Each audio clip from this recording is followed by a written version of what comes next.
Our first guest proves that you never know what chance meeting could have an impact on the rest of your life. While moving into an apartment complex, a manager told Justin Baldoni he should pursue a career in acting. Okay, my apartment manager just told me to not be late on my rent. Well, since then, he starred in several things, including the CW romantic dramedy Jane the Virgin. Jane. The manager said you wanted to see me? Yeah. Look, I'm sorry that I called you a jerk the other night. I was just in this... I'm the father. What? The baby that you're carrying.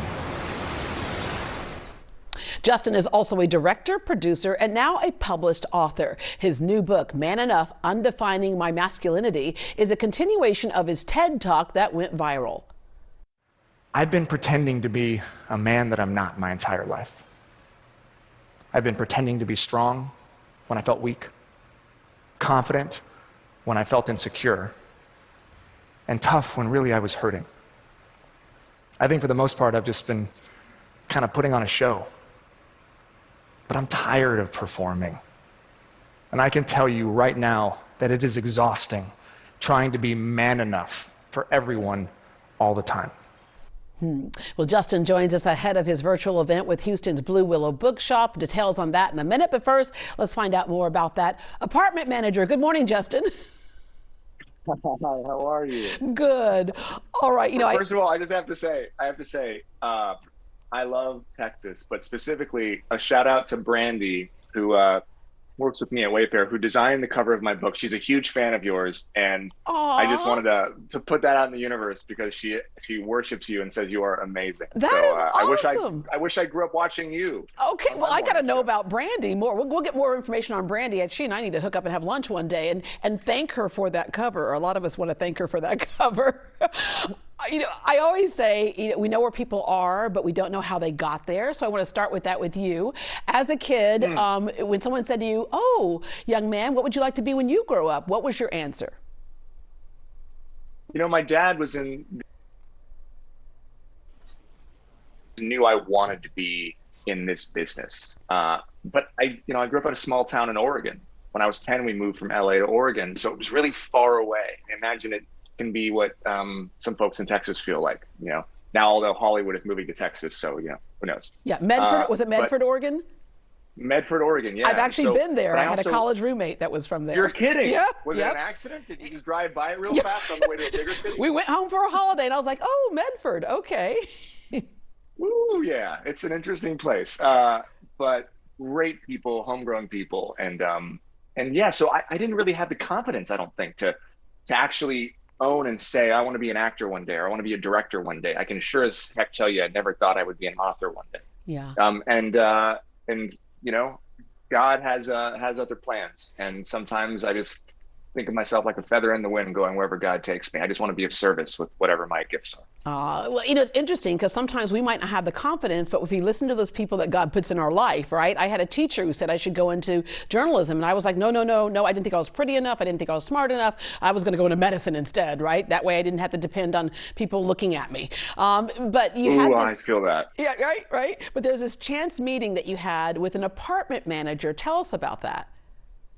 Well, actually, he was actually an acting manager, and he lived in the apartment. Okay. It'd actually be a better story if he was an apartment manager. What did he see in you? I don't know. Listen. I was kind of an ugly duckling, to be perfectly honest. I was never the guy who was nominated for like the homecoming courts, the prom courts. I oftentimes didn't have dates to these dances anyways. I was always the friend. I was friends with all the girls. Oh my God, you were telling my story. I was a homecoming queen and didn't have a date to the last minute. You were the homecoming queen. But I didn't have a date to the last minute. You and I should have been together on the same plane. There we go. Oh my God, we would have rocked that dance all night long. I'll tell you. But again, honestly, let me just be really real. And it was LA. It was 20 years ago. It was very superficial. And it was, you have a really interesting look. And that was new to me because I didn't have any self-confidence. I didn't think I looked good. I remember being 16 and a girl actually telling me, "You're like a Monet. You're good from far."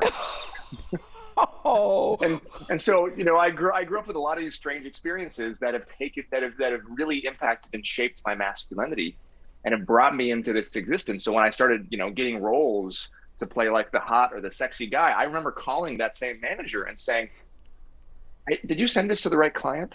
No joke, that actually happened. And him saying, "Yeah."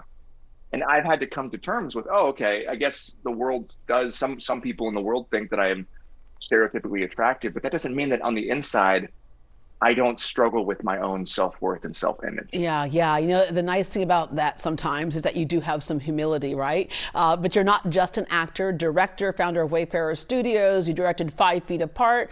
You played Raphael and Jane the Virgin as well. Did you find that you became a better director because you were an actor, and you became a better actor because you're a director?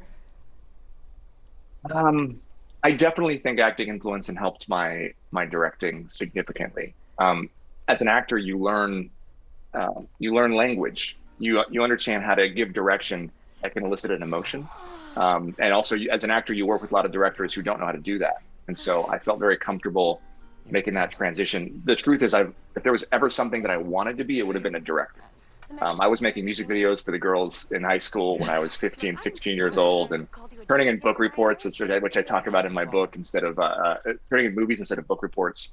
So I've always been that creative thinker that sees images and narratively. So for me, it was a good transition. But I will tell you, the most important thing that helped me as a filmmaker and as an actor has been life experience. Being married, getting my heart broken, telling the stories. As an example, I've spent the last 10 years doing a documentary series called My Last Days, telling the stories of individuals who are living with a terminal illness.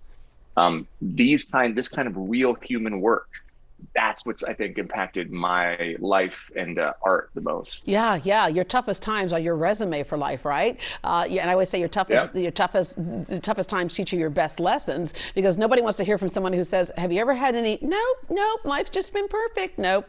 All right. Nobody wants to be captained by by someone who's never been in a rough sea. Yeah. Right. We don't learn how to surf in calm water. So. All right, Man Enough, your 10+ year journey exploring masculinity. What made you actually start to question that? It's a good question. I don't think it was any one thing. I think it was a culmination of a lot of things, kind of an amalgamation of experiences where I felt like I constantly wasn't enough, that I was supposed to be. I would wake up in the morning and feel this pressure, like I got to put on this suit of armor. I gotta be somebody that I don't feel like I am in order to be seen as a certain kind of man, whether that's just in friendships with my dudes and my guys, whether that's in work, whether that's going to auditions, whether that's starting companies and being a leader, or whether that's in my relationships with women. And even in many ways with my own wife, there was a lot of societal influence telling me this is the kind of man I'm supposed to be. You got to be big and strong and tough and smart and confident. You got to be unshakable. You don't cry. Don't allow yourself to feel too much. Get over it quick. Get back up. All of these types of things can be so harmful because it creates a definition of masculinity that if you don't fit inside of that box, then you do not feel like you're a man.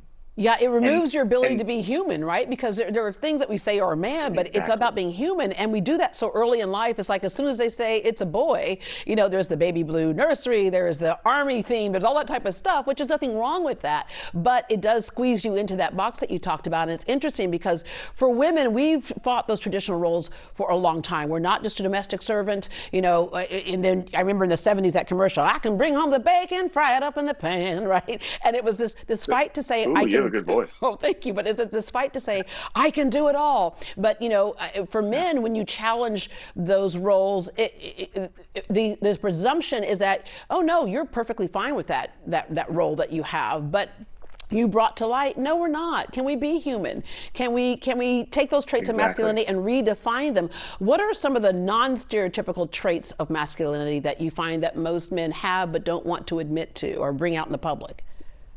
Well, I think it's also important to say it's about undefining them. Right. So I don't want to redefine these things because I think it's the innate definition.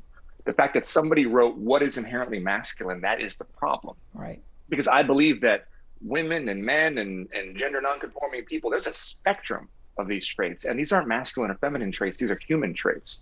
So I believe in many ways that being emotional being sensitive is extremely brave.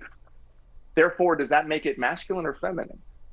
You know, Versus I want to human. make room for the way that exactly, it's human, and we should be undefining these things to make room for anybody who feels like a man and who identifies as a man to be a man. And we shouldn't be shaming men for having some of these qualities like sensitivity, compassion, empathy, right? Yeah, These or even things that gender actually make roles. men, You know, I have a or friend in who gender roles. they exactly. decided that they were going to have children, and they decided that one of them was going to stay home. And she said, it's not going to be me. I'm further along in my career as an engineer than you are. So if you want kids, you're going to have to stay home.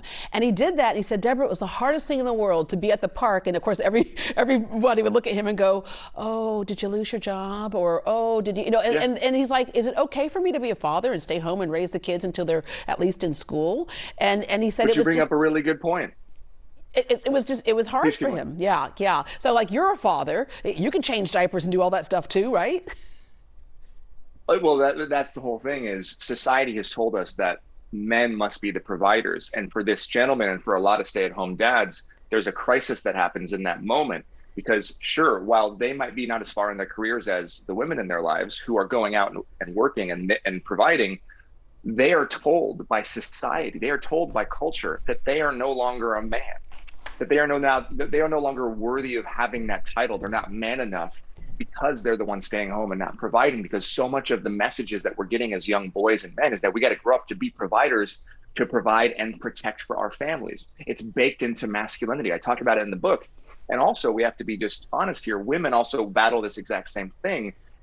There's a whole version of misogyny that women have to realize and face because also they've been raised in the same patriarchal culture. So sometimes women are expecting men to be those providers. Yeah. And so many of the people he probably experienced at the park were women that were confused about why he was there or not. So all of us have a lot of work to do to make room for men to be able to challenge these gender roles, especially other men, because it's other men that bully and police us the most.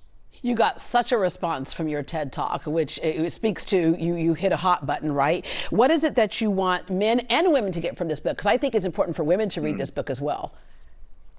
Well, I want to be clear that this book, first off, is not an attack on men. I don't say the word toxic masculinity. I don't believe in that word. I think that word is being polarized and weaponized and politicized. I'm interested in having a heart-to-heart conversation, specifically with men, so that we can unpack all of this stuff and start to question the why. Why do we interrupt the women in our lives? Why do we feel we need to repress our emotions? Why can't we be vulnerable with other men? Why are we not allowed to ask for help when we're hurting? And if we can start to question those things, then we can unpack them and unlearn the behavior that got us there. I think it's important for women to read this book so that they can maybe understand some of the ways that we as men suffer, some of the socialization that has caused us to be the way that we are. And it can, I think, create a new dialogue and a new conversation. I think that it could be a great conversation starter for couples to read together. But I would never ask a woman to try to make a man read this book because nobody learns by force. We don't learn by shame. We learn by being brought in and invited. And at the end of the day, this book is an invitation of my story. I get dark and uncomfortable. I talk a lot about my stuff. Yeah. In hopes that it can invite you into yours. Justin, thank you so much, and thanks to Brandy for this cover. And I want to meet Brandy, so we'll get her information. But thank you so much for joining us this morning. Thank you for having me. You're wonderful.